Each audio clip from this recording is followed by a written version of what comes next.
Hello बच्चों, आप सभी को मेरा नमस्कार। ठीक है। तो जैसा कि आपने रात में बोला था कि सर सुबह उठते ही आप कंप्लीट एंजाइम 10 मिनट के अंदर करा दो। ठीक है। तो मैं बहुत कंसेप्चुअल पूरा एंजाइम 10 मिनट के अंदर आपके ब्रेन में सेट करूंगा, क्योंकि एग्जाम ये आपका ही नहीं है, एग्जाम ये हमारा भी है। ठीक है। क्योंकि आपका सिलेक्शन कहीं ना कहीं ये प्रूव करता है कि हाँ, हमारी गाइडेंस एकदम परफेक्ट रही है। ठीक है। तो फोड़ते हैं इसको। ठीक है, कंटिन्यू करते हैं। तो सबसे पहले हम बात करते हैं एंजाइम। ठीक है। एंजाइम को हम क्या बोलते हैं? बायोकैटालिस्ट बोलते हैं। सारे एंजाइम प्रोटीन से मिलकर बने होते हैं except ribosome and ribonuclease. It is a small segment of RNA. ठीक है।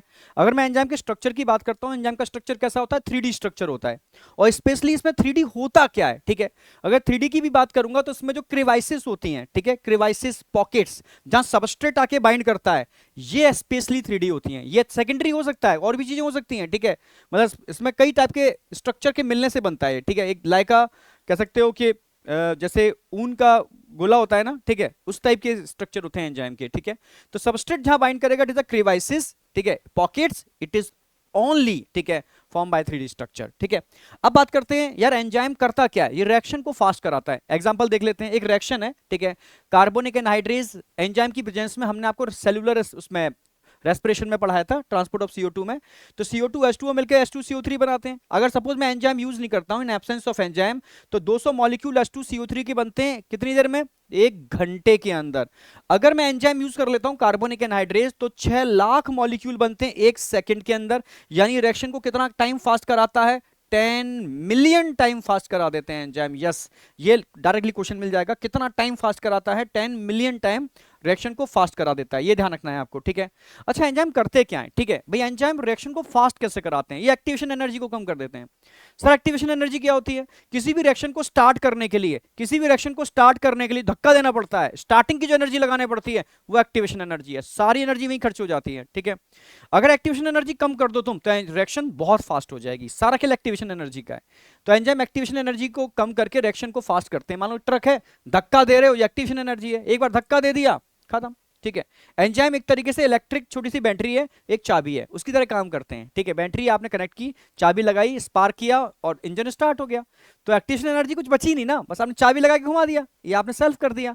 पर पहले क्या होता था? गाड़ियों को धक्का लगाना पड़ता था, या वो डोरी से बांध करके खींचना पड़ता था, या जनरेटर को घुमाने के लिए देखो कितनी मेहनत करनी पड़ती थी। It is activation energy. ठीक है। इसी को कम कर दिया हमने और रिएक्शन फास्ट हो गई। देख लेते हैं एक बार हम।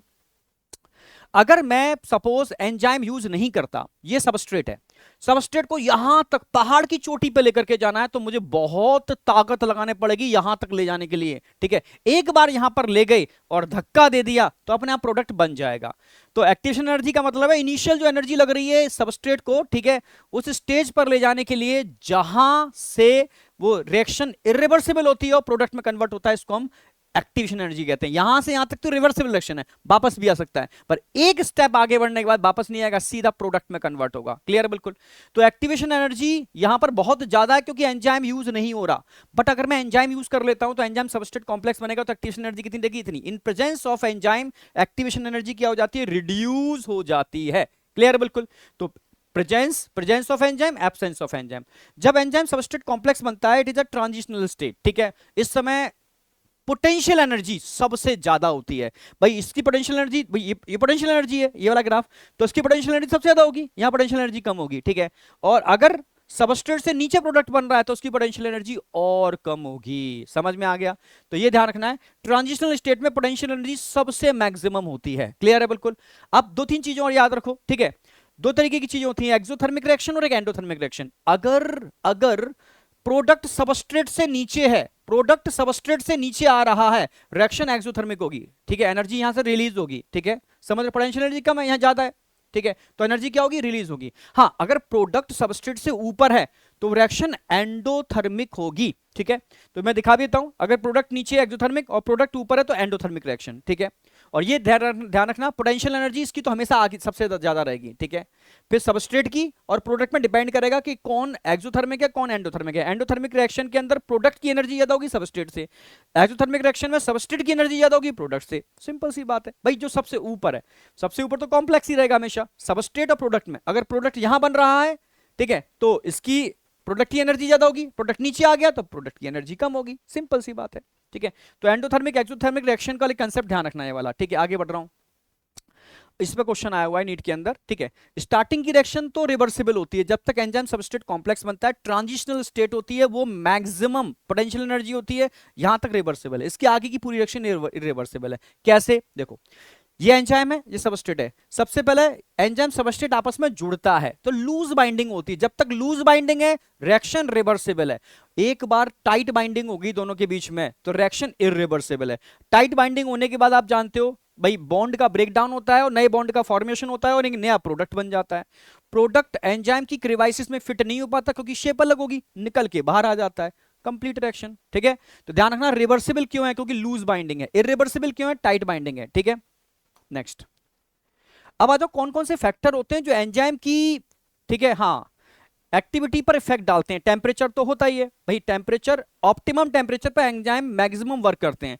टेम्परेचर बढ़ा दोगे तो एंजाइम डीनेचर कर जाएंगे, हाइड्रोजन बॉन्ड टूट जाएंगे। टेम्परेचर कम कर दोगे तो समझ रहे हो सबस्ट्रेट एंजाइम बाइंडिंग या सबस्ट्रेट की एंजाइम के अंदर डिफ्यूजन रेट कम हो जाएगा, ठीक है, तो भी रिएक्शन स्लो हो जाएगी। यानी ऑप्टिमम टेम्परेचर पर एंजाइम अपनी बेस्ट रिएक्शन शो करता है, समझ रहे हो। हाँ, थंब रूल के हिसाब से अगर 10 डिग्री सेंटीग्रेड बढ़ाओगे या घटाओगे तो एंजाइम की रिएक्शन क्या हो जाएगी, आधी रह जाएगी, हाफ रह जाएगी, ठीक है भाई। 10 डिग्री कम कर दिया हाफ, फिर 10 डिग्री बढ़ा दिया वापस उतना ही कर दिया तो डबल हो गई, ठीक है। ये थंब रूल कहता है। तो टेम्परेचर का इफेक्ट पड़ेगा, ठीक है। पीएच का इफेक्ट, यस, क्योंकि एंजाइम किससे मिलकर बनते हैं, प्रोटीन, प्रोटीन किससे मिलकर बनती है, अमाइनो एसिड। और बताया था ज्वेटर आयनिक कंसेप्ट, क्योंकि अमाइनो एसिड पर पीएच का इफेक्ट पड़ता है, यस, क्योंकि एम्फोटेरिक नेचर के होते हैं। तो हर एंजाइम एक स्पेसिफिक पीएच पर अपनी ऑप्टिमम एफिशिएंसी दिखाता है। सबस्ट्रेट कंसंट्रेशन और इनहिबिटर दोनों का भी इफेक्ट पड़ता है। अब सबस्ट्रेट कंसंट्रेशन की अगर मैं बात करूं तो सबस्ट्रेट कंसंट्रेशन का इफेक्ट तब तक पड़ता है जब तक कि एंजाइम पूरी तरह से सैचुरेट ना हो जाए। भाई जैसे हीमोग्लोबिन है, हीमोग्लोबिन में बाइंडिंग साइट कितनी है, 4, ठीक है भाई। आप ऑक्सीजन डालोगे तो बाइंडिंग बढ़ना चालू हो जाएगी, तो नो डाउट हीमोग्लोबिन का एसोसिएशन बढ़ना चालू हो जाएगा। पर एक बार चारों साइड अगर ऑक्सीजन से बाइंड हो जाएंगी फिर हीमोग्लोबिन सैचुरेट नहीं होगा, एस शेप कर बनता है। सेम यहां पर भी यही चीज होती है कि मान लो जैसे मैं दिखा दूं आपको, ये सबस्ट्रेट को ऊपर निकाल देता हूं। सारे सबस्ट्रेट कहां भरे पड़े हैं, इस बीकर के अंदर भरे पड़े हैं। सारे सबस्ट्रेट बीकर के अंदर है, ठीक है, कुछ मैंने डाल दिए हैं। तो जैसे जैसे मैं सबस्ट्रेट डालता जा रहा हूं ये एंजाइम से बाइंड करते जा रहे हैं, एंजाइम से बाइंड करते जा रहे हैं, कंप्लीट बाइंडिंग हो गई, एंजाइम अपनी मैक्सिमम एफिशिएंसी पर आ जाएगा। एस शेप कर्व यहां तक आ गया पोटेंशियल एनर्जी। इसके बाद अगर मैं सारे सबस्ट्रेट भी डाल दूं, सारे सबस्ट्रेट भी डाल दूं, क्या एंजाइम की एफिशिएंसी बढ़ेगी, नहीं बढ़ेगी। क्यों, क्योंकि एंजाइम तो सैचुरेट हो गया।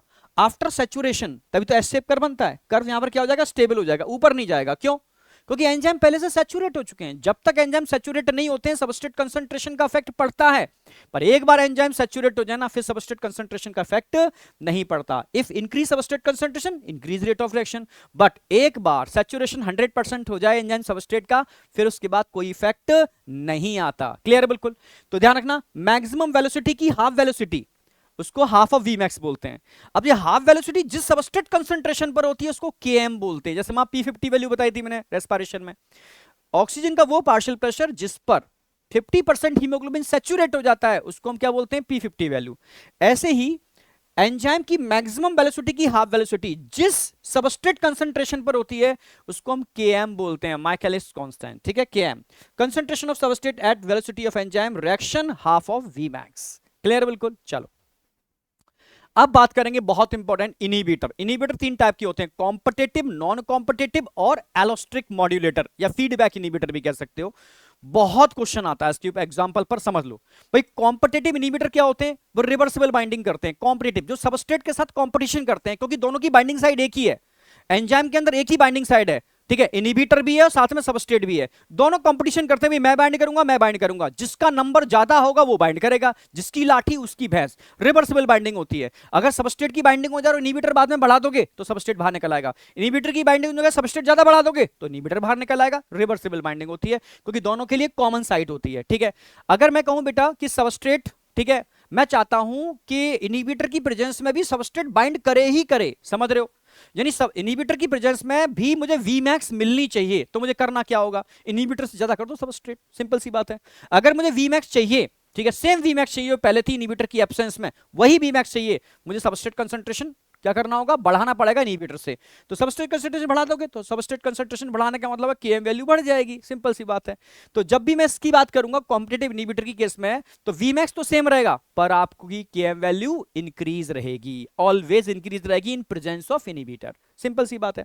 अच्छा से मिथेनॉल है, ठीक है, मिथेनॉल पॉइजनिंग होती है, ठीक है, लोग देखो मिथेनॉल ले लेते हैं, तो उसको दूर करने के लिए मिथेनॉल का कॉम्पिटिटिव इनहिबिटर क्या है, इथेनॉल।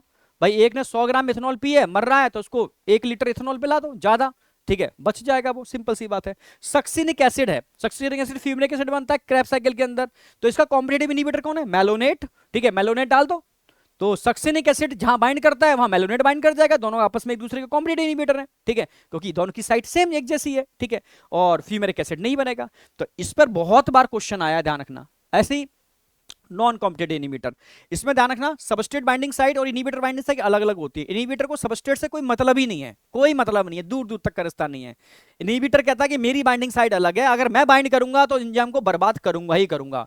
अगर 10 इनहिबिटर हैं और 100 एंजाइम पड़े हुए हैं तो 10 इनहिबिटर 10 एंजाइम को बर्बाद करेंगे ही करेंगे, चाहे कितना भी सबस्ट्रेट हो, कोई मतलब ही नहीं, सबस्ट्रेट कंसंट्रेशन कोई फर्क नहीं पड़ता यहां पर, ठीक है।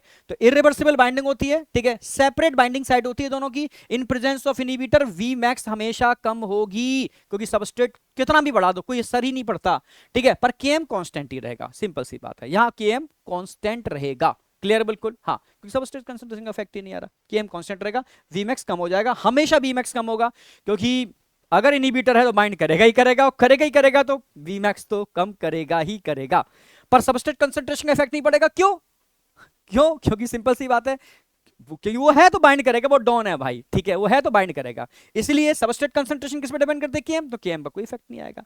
साइनाइड आप जानते हो, साइनाइड है तो ETS को ब्लॉक करेगा ही करेगा। ऐसे ही होता है एलोस्टिक इनहिबिटर, जो तो बॉडी में मैक्सिमम होते हैं फीडबैक इनहिबिटर, प्रोडक्ट ही अपने बनने का विरोध करता है। ग्लूकोज ग्लूकोज 6 फॉस्फेट में कन्वर्ट होता है, अगर ग्लूकोज 6 फॉस्फेट का यूटिलाइजेशन हो रहा है तो बनता रहेगा बनता रहेगा बनता रहेगा हेक्सोकाइनेज एंजाइम की प्रेजेंस में, ठीक है। मान लो आप ग्लूकोज को यूटिलाइज ही नहीं कर रहे हो, तो ग्लूकोज ग्लूकोज 6 फॉस्फेट में कन्वर्ट होगा, फिर आगे की रिएक्शन नहीं हो रही है, तो यही ग्लूकोज 6 फॉस्फेट अपनी इनहिबिटरी साइट पर बाइंड कर जाएगा। इसमें भी साइट अलग अलग होती है, सेपरेट बाइंडिंग साइट होती है, पर अगर, ठीक है, प्रोडक्ट अपनी बाइंडिंग साइट से बाइंड करता है, प्रोडक्ट, ठीक है, तो सबस्ट्रेट बाइंडिंग साइट ब्लॉक हो जाती है, सिंपल सी बात है, यानी फीडबैक इनहिबिटर, यानी प्रोडक्ट ही अपने बनने का विरोध कर रहा है, ठीक है। बहुत अच्छा एग्जांपल है, ठीक है, इन ग्लाइकोलाइसिस हेक्सोकाइनेज, ठीक है, हेक्सोकाइनेज में ग्लूकोज 6 फॉस्फेट, ठीक है, अपनी बाइंडिंग साइट से बाइंड करके ही सबस्ट्रेट ग्लूकोज बाइंडिंग साइट को ब्लॉक कर देता है। कब तक, जब तक कि ग्लूकोज का यूटिलाइजेशन नहीं होता। एक बार ग्लूकोज का यूटिलाइजेशन हो जाएगा तो अगेन वहां से वो हट जाएगा, सबस्ट्रेट बाइंडिंग साइट नॉर्मल हो जाएगी और सबस्ट्रेट बाइंड करके वापस ग्लूकोज 6 फॉस्फेट बनना चालू हो जाएगा। क्लियर है बिल्कुल, तीनों एकदम क्लियर होनी चाहिए, इस पर क्वेश्चन आता है। अब आता क्लासिफिकेशन ऑफ एंजाइम, बहुत इंपॉर्टेंट है। मैंने एंजाइम को, मतलब हमने एंजाइम को कितनी क्लास में डिवाइड किया, 6। सीक्वेंस ध्यान रखना, class first, second, third, fourth, fifth, six, ठीक है। हाँ, ये हमें क्लासेस ही पढ़ाई जाती हैं, सब क्लास सुपर क्लास ये हम नहीं पढ़ते, ठीक है, क्लासेस ध्यान रखनी है। और OTH लिल मैं ट्रिक बताता हूं, OTHLIL लिल, ठीक है। पहली क्लास में आता है ऑक्सीडो रिडक्टेज या डी हाइड्रोजिनेज, दूसरी क्लास में आता है ट्रांसफरेज, तीसरी में आता है हाइड्रोलेज, चौथी में आता है लाइसेज, आइसोमरेज और लाइगेज। ये सीक्वेंस ध्यान रखना, ऑक्सीडो रिडक्टेज, ट्रांसफरेज, हाइड्रोलेज, ऑक्सीडोरेक्टेज और ट्रांसफरेज तो याद रहेगा। फिर तीसरे नंबर पे आएगा हाइड्रोलेज, जो पानी पिला पिला के तोड़ता है, जो पानी पिला पिला के तोड़ता है, hydrolase, all digestive enzyme hydrolase. फिर तोड़ने वाला एक एंजाइम और आएगा लाइसेस, जो बिना पानी के तोड़ता है, जो बिना पानी के तोड़ता है वो लाइसेस है। भाई ऑक्सीडोरेक्टेज और ट्रांसफरेज आपको याद रहेगा। फिर पानी पिला के तोड़ने वाला आएगा, फिर बिना पानी के तोड़ने वाला आएगा, ठीक है, बिना पानी के तोड़ लिया, फिर उसको कन्वर्ट करने वाला आएगा, ठीक है, आइसोमरेज, और लास्ट में इन सबको जोड़ने वाला आएगा लाइगेज। नहीं आया क्या? हाँ, ऑक्सीडोरेक्टेज, ट्रांसफरेज, थर्ड नंबर पे क्या आएगा, पानी पिला पिला के तोड़ने वाला हाइड्रोलेज, फिर बिना पानी के तोड़ने वाला लाइसेस, फिर इनको कन्वर्ट करने वाला आइसोमरेज, फिर लास्ट में सबको जोड़ने वाला लाइगेज। याद होगी सारी की सारी क्लास, ठीक है। इसमें एंजाइम कौन सा होगा भाई, डिहाइड्रोनेज, रिडक्टेज, पेरोक्सीडेज। ट्रांसफरेज में आप जानते हो ट्रांसएबिनेज, ठीक है, हेक्सोकाइनेज, ये ट्रांसफर करते हैं, ठीक है, इसकी टोपी उसके सर ग्रुप को ट्रांसफर करने का काम करते हैं। Hydrolase all digestive enzyme, lysis तोड़ने वाला कार्बोनिक एनहाइड्रेज, ठीक है, जो भाई H2O CO2 H2CO3 तोड़ेगा HN बाइकार्बोनेटाइन, बिना पानी के तोड़ रहा है, ठीक है, तो लाइसेस। आइसोमरेज आप जानते हो भाई, एंजाइम का नाम ही आइसोमराइजेशन, आइसोमरेज जो काम करता है, ठीक है, ग्लाइकोलिसिस के अंदर भी स्टेप पे आता है। लाइगेज आप जानते ही हो, T4 लाइगेज फॉस्फोएस्टर बॉन्ड को जोड़ने का काम करता है। ये होगा क्लासिफिकेशन। अब आ जाओ नेक्स्ट टाइप्स ऑफ एंजाइम जो बहुत इंपॉर्टेंट है। देखो एंजाइम दो टाइप के होते हैं, एक एंजाइम सेल्फ मोटिवेटेड है, ठीक है, उसको किसी की जरूरत नहीं है, ठीक है, वो सिंपल एंजाइम होते हैं, प्रोटीन से मिलकर बने होते हैं। पर कुछ एंजाइम ऐसे होते हैं जो जिनका अकेला कोई अस्तित्व ही नहीं है, उनको एक पार्टनर चाहिए तभी काम करते हैं, वो अकेले इनएक्टिव हैं, इनएक्टिव पड़े हुए हैं जब तक उनको उनका पार्टनर नहीं मिलेगा। पार्टनर दो टाइप के होते हैं, एक परमानेंट बॉन्डिंग कर लेता है और एक टेम्परेरी बॉन्डिंग करता है। परमानेंट बॉन्डिंग का मतलब है तेरे साथ जिंदगी भर रहूंगा, साथ निभाऊंगा, और एक है भैया ठीक है तेरे पास आऊंगा, ठीक है, कुछ दिन तेरे साथ रहूंगा, तू अपना काम धाम जो करना है कर ले, ठीक है, एक्टिवेट जो तू जिसके इंतजार कर रहा था वो काम कर ले, ठीक है, फिर मैं वापस चला जाऊंगा, मैं तेरे संग ज्यादा दिन रह नहीं सकता। तो दो टाइप की समझ में आया, हाँ, एक परमानेंट बाइंडिंग और एक टेम्परेरी बाइंडिंग वाले पार्टनर होते हैं, ठीक है। पर ये एंजाइम डिपेंड पार्टनर पर ही करते हैं, मतलब को एंजाइम है, को का मतलब किसी पर डिपेंड है, ठीक है। तो कोएंजाइम प्रोटीन और नॉन प्रोटीन पार्ट के मिलने से बनते हैं। प्रोटीन पार्ट को एपोएंजाइम क्योंकि डिपेंड है किसी के ऊपर, और नॉन प्रोटीन पार्ट को कोफैक्टर बोलते हैं, ठीक है। और दोनों को मिला दिया जाए तो कंप्लीट मतलब हॉलो एंजाइम बोलते हैं, ठीक है। अब बात करता हूं कोफैक्टर की। तो कोफैक्टर जो होते हैं मतलब पार्टनर, पार्टनर दो टाइप के हो सकते हैं, इनऑर्गेनिक और ऑर्गेनिक। भाई इनऑर्गेनिक वाला पार्टनर होता है वो परमानेंट जुड़ता है भैया, ठीक है, मैं तेरे संग जुड़ूंगा, परमानेंट जुड़ूंगा, तू देख ले जिंदगी भर तुझे मेरे साथ काम करना पड़ेगा, मिलके काम करेंगे, ठीक है। तो इनऑर्गेनिक परमानेंट जुड़ता है, कोवैलेंट बॉन्ड के साथ जुड़ता है। कोवैलेंट का मतलब है टाइट बॉन्डिंग होती है, पर बॉन्ड कौन सा होगा, कोऑर्डिनेशन बॉन्ड होगा, ठीक है, कोऑर्डिनेशन बॉन्ड होगा, टाइट बॉन्डिंग होगी और जुड़ेगा बढ़िया। जैसे zinc carbonic anhydrase carboxy peptidase में जिंक एक्ट एज, ठीक है, कोफैक्टर। सलाइवरी एमाइलेज टंग के अंदर क्लोराडाइन, क्लोराडाइन निकाल दोगे तो काम ही नहीं करेगा। आयरन और कॉपर साइटोक्रोम ऑक्सीडेज, आयरन और copper cytochrome oxidase ETS electron transport system में। और मैग्नीशियम आयन तो आपको पता ही है, जब भी मैं कहीं पर भी हेक्सोकाइनेज और एटीपीएस की बात करूंगा, ठीक है, वहां मैग्नीशियम आयन प्रेजेंट होंगे, यानी ये कैसे काम कर रहे हैं, कोफैक्टर की तरह काम कर रहे हैं। अब आ जाओ ऑर्गेनिक। ऑर्गेनिक जो होते हैं ये दो टाइप के होते हैं, ऑर्गेनिक हैं पर इनमें एक है जो परमानेंट बाइंडिंग बनाता है और एक है टेम्परेरी बाइंडिंग वाला है, ठीक है, हाँ, इसमें दोनों टाइप के हैं। ये परमानेंट बाइंडिंग, इनमें भी परमानेंट और टेम्परेरी। प्रोस्थेक्टिव ग्रुप होता है जो परमानेंट बाइंडिंग के साथ जुड़ता है, कोवैलेंट बॉन्ड के साथ जुड़ता है, स्ट्रॉन्ग बॉन्डिंग होती है, ठीक है। जबकि कोएंजाइम जो होते हैं ये ट्रांजिट स्टेट में रहते हैं, भाई जुड़ते हैं, काम कराते हैं, फिर अलग हो जाते हैं। कोएंजाइम और कोफैक्टर में कंफ्यूज मत होना, कोफैक्टर मतलब कारक, समझ रहे हो, जो किसी एपोएंजाइम को एक्टिवेट करने के लिए रिस्पॉन्सिबल होता है। ये इनऑर्गेनिक और ऑर्गेनिक हो सकते हैं। ऑर्गेनिक के अंदर कोएंजाइम ध्यान रखना है, non covalent interaction, loose binding करता है, ट्रांजिशनल स्टेट में काम करता है और अलग हो जाता है। अब इनके बारे में डिटेल आता है, कौन कौन से होते हैं। जितने भी कोएंजाइम होते हैं सब विटामिन बी कॉम्प्लेक्स होते हैं, ठीक है, विटामिन बी कॉम्प्लेक्स से डिराइव्ड होते हैं। हाँ, प्रोस्थेक्टिव ग्रुप, ये हीम बहुत अच्छा एग्जांपल है इसका, मैं दिखा देता हूं इसको, ठीक है। तो ऑर्गेनिक में कोएंजाइम रिवर्सिबल बाइंडिंग होती है इनकी, रिवर्सिबल बाइंडिंग का मतलब परमानेंट नहीं जुड़ते, तेरे संग जुड़ रहा हूं, काम करके फिर अलग हो जाऊंगा, ठीक है। लूज बाइंडिंग होगी, नॉन कोवैलेंट इंटरेक्शन होगा, डिटैच आफ्टर रिएक्शन। ये विटामिन होती हैं, vitamin B1, vitamin बी2, vitamin B3, ठीक है। तो एक होती है बी2 राइबोफ्लेविन, तो राइबोफ्लेविन, फ्लेविन आ गया, तो फ्लेविन से आप याद रखोगे एफएडी, ठीक है, फ्लेविन एडेनिन डाइन्यूक्लियोटाइड। ऐसे थियामिन से याद रखोगे टीपीपी, थियामिन।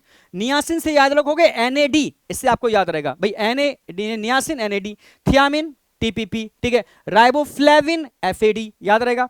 ये हैं आपके कोएंजाइम, ठीक है, एफएडी, टीपीपी, एनएडी, ये आप सेलुलर रेस्पिरेशन, ठीक है, इलेक्ट्रॉन ट्रांसपोर्ट सिस्टम में बनते हो, ये आपके कोएंजाइम है। और ये कोएंजाइम किससे बन रहे हैं, विटामिन से बन रहे हैं। ये किसके संग कोफैक्टर का काम करते हैं, सक्सिनिक डीहाइड्रोजिनेज, पाइरुवेट डीहाइड्रोजिनेज और लैक्टेज डीहाइड्रोजिनेज। ये तीन डीहाइड्रोजिनेज एंजाइम है जिनके संग ये कोफैक्टर का काम करते हैं, कोएंजाइम की तरह काम करते हैं, और ये विटामिन इनको बनाने का काम करती हैं। क्लियर है, यही बच्चा भूलता है, यही तुम्हें याद रखना है। प्रोस्थेक्टिव ग्रुप में तो सिर्फ एक है, ठीक है, हीम याद रखना है आपको। हीम जबरदस्त तरीके से, ठीक है, कह सकते हो कि प्रोस्थेटिक ग्रुप की तरह काम करता है, कोफैक्टर की तरह काम करता है, कोवैलेंट बॉन्ड के साथ जुड़ता है कैटालेज और परऑक्सीडेज के संग। कैटालेज परऑक्सीडेज दो एंजाइम आपको याद रखने हैं, कैटालेज और परऑक्सीडेज, ठीक है, ब्रेन में सेट हुआ होगा। तो ये एंजाइम यहां पर कंप्लीट होता है बेटा, ठीक है। बस मैं यही कहूंगा, all the best for NEET exam, फोड़ के आना, इस बार तुम्हारे साथ हूं, ठीक है, चाहे कुछ भी हो तुम्हारे साथ हूं, ठीक है। ऑल द बेस्ट बेटा, फोड़ के आना है, पॉजिटिव रहना है एकदम।